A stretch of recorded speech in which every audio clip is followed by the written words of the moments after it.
And I'm like, Cora, we have to go now. And she's like, why? And I was like, we're in the wrong house. Your uncle made a big mistake. So we like put this dog inside and we shut the door as we're hearing like a hello. And I toss her in the van. I throw it in reverse and I like burn out. And I was like, you speak of this to no one. Within like 10 minutes, one of these dudes who was straight like from Liverpool was like, oh my God, mate, I'm in f***ing love. And we stayed the entire time. And by the end, this dude who like, he's like a clothing designer in Liverpool was losing his dude. When they have that one song that's like, da da da da da da, let's kill this love, da da da. My man was freaking out, dude. It was incredible. I forget what I said, but I turned to him and I said something about like along the lines of, I was like, by the way, you're a legend. And he's like, you know who I am? And I was like, yeah, I know who you are. And he's like, dude, I swear to you, I've been here for like 2 days and no one has recognized me. He's like, I feel like I'm totally invisible at this festival.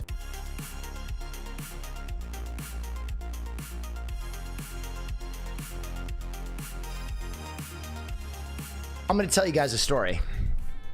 And it's a pretty funny story. You know how I said I went out there to visit my 5-year-old niece?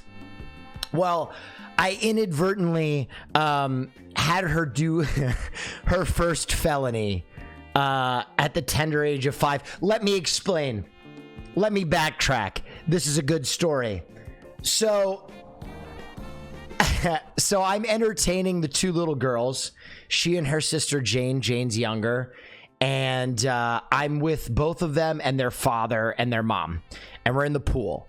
And Cora and I are in the pool. Cora's the older one. And Jane and all of her mother and father are in the hot tub. Okay. And so we're all having a good time. We're taking videos. We're having a good time. Vacation. All I ever wanted. Well, anyway, Jane decides that she wants to run from the hot tub to the pool. Jane absolutely eats on the ice, slips, whacks her head, immediately starts puking, has a concussion. So her mom and dad are like, we got to take her to the hospital. We got to get out of here right now. And I'm like, oh my God, like, what, dude? What? Huh? What do you mean? We got to go to the hospital. You got to take care of Cora. So I'm like, oh my God. So they give me their daughter. They give me their 5-year-old daughter. And we're not even home. We're at this pool. So I'm like, oh my gosh. Okay, I can do this. Responsible uncle. Step up, Will. Step up. Let's do this, Cora. So I'm like, Cora, we got this, right? And she's like, we got this. I'm like, cool. So we jump in the car and we're going back to where we're staying. And I'm like, Cora, do you remember the number of our house? Because I don't remember. I'm flustered. And she looks at me dead in the eye and she goes, 15A. And I go, it's 15A? She goes, it's 15A, William. And she was so confident that I was like, it's 15A. Little did I remember that Cora might have a touch of the dyslexia that I have. Because where we were actually staying was 51A, not 15A. But all of these units kind of look alike, right? And they're people's houses. So I pull up, it's snowing. I have the little girl. I have tiny baby goggles. Like one is a ladybug and the other is like a bee. You know what I mean? Like baby goggles. I have towels. I've got like baby stuff. All right. And I got Cora and I'm like, all right, let's go in the house. We open up the house, we walk in, and Cora goes, when did we put up a Christmas tree? And I went, yeah, that is strange. And Cora goes, what happened to the house? And I go, yeah, all the furniture seems different. And then Cora says, when did we get a dog? And a dog runs up to us, a strange canine. And it was at that moment that I realized that I had a 5-year-old do a B&E. I had a 5-year-old do a break and enter. All right. And like, so I push this dog away that's like trying to give me love. And I'm like, Cora, we have to go now. And she's like, why? And I was like, we're in the wrong house. Your uncle made a big mistake. So we like put this dog inside and we shut the door as we're hearing like a hello. And I toss her in the van. I throw it in reverse and I like burn out. And I was like, you speak of this to no one. You speak of this to no one, Cora. We pull in. We get out of the car. We walk in. The family goes, oh my gosh, is Jane okay? The younger one, I go, yeah, I think Jane is going to be okay. Before I can finish answering the question, Jane said, we broke into the wrong house and there was a dog. And I'm like, you really f***ed me on this one, kid. You really f***ed me on this one. And everyone was like, what happened? And I was like, wait, I was flustered.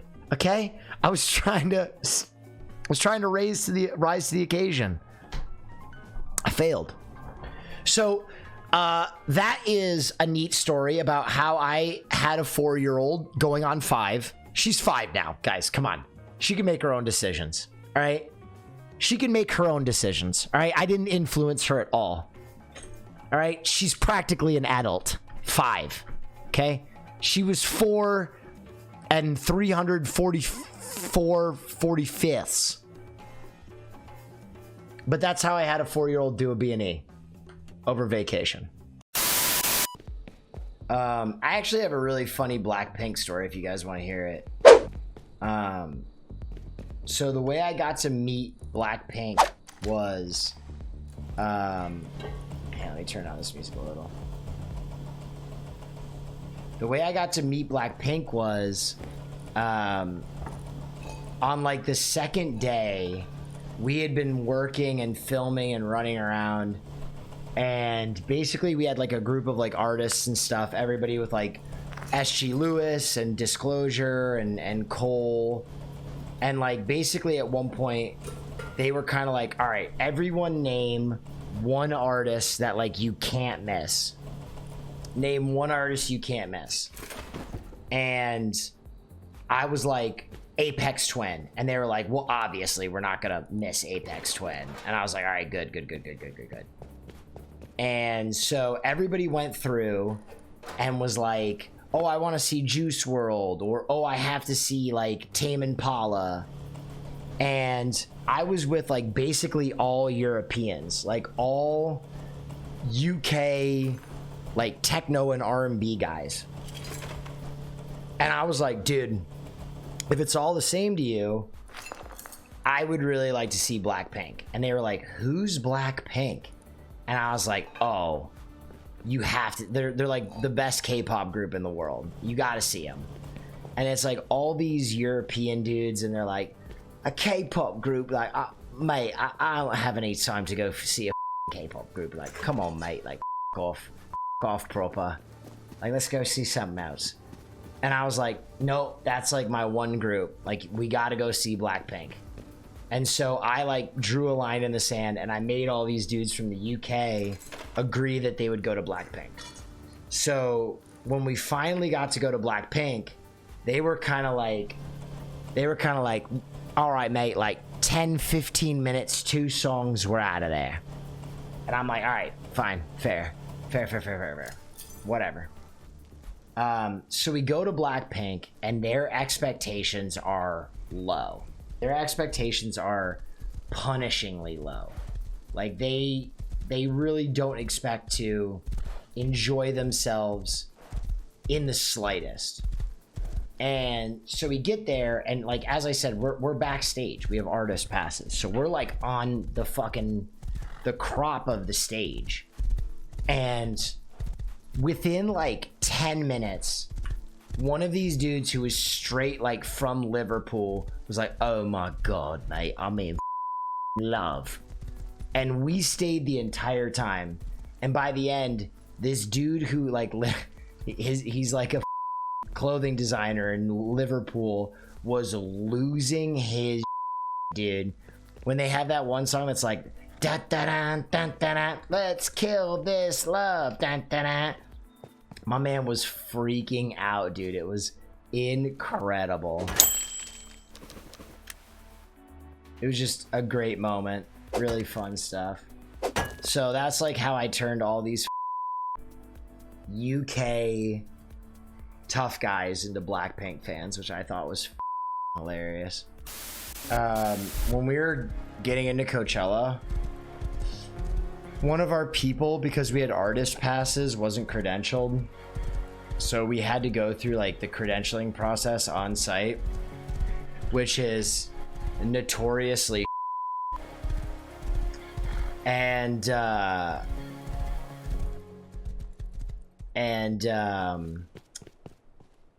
so it takes forever. It's like hours, and you're backstage with like a other big bunch of people all trying to get credentialed, and it's like it was just like a mess, dude. It was like this one hallway of like, I don't know, like 20 people, and it's all super last minute, and like, but it's still kind of like a VIP area because they're dealing with you as if they think you're an artist and they don't really know who you are.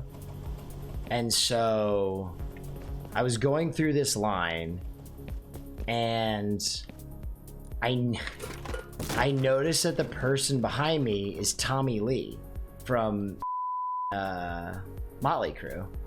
And anyone who knows about me knows I adore Motley Crue. Like, I absolutely adore Motley Crue. And so we're going through this line, and like we're there with security, right? There's like 2 security guards just like posted with us to make sure like no one with the line or, you know, blah blah blah blah. So I'm there just like next to Tommy Lee, and I'm kind of like, oh, like that's Tommy Lee. Like I wonder if he's approachable. Like I wonder if I should say something. But it's like late at night, so I don't say anything. And so we're like waiting in this line, and one of the security guards starts talking to Tommy Lee.